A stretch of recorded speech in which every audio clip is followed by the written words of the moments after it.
मुस्लिम league नून की नायब सदर मरियम नवाज ने कहा है कि कश्मीरी अवाम की तकालीफ एक दिन जरूर खत्म होगी। आज़ाद कश्मीर का इलेक्शन चोरी किया तो आखिरी दम तक पीछा करेंगे। शाहराह दस्तूर पर राजा फारूक के साथ बैठेंगे। इंतखाबी जलसे से खिताब में मरियम नवाज ने कहा कि सब जान चुके हैं वोट चोरी को किस तरह रोकना है। डस्का की सीट आपके हलक से वापस करवाई थी। आरटीएस बिठाने वालों को 3 साल बाद भी धांधली करनी पड़ी।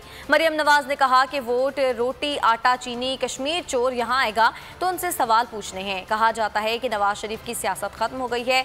इन लोगों को इतना खौफ है कि बात का आगाज भी नवाज शरीफ से होता है और इख्तिताम भी। उन्होंने कहा कि मेरी रगों में कश्मीरी बाप और माँ का खून है।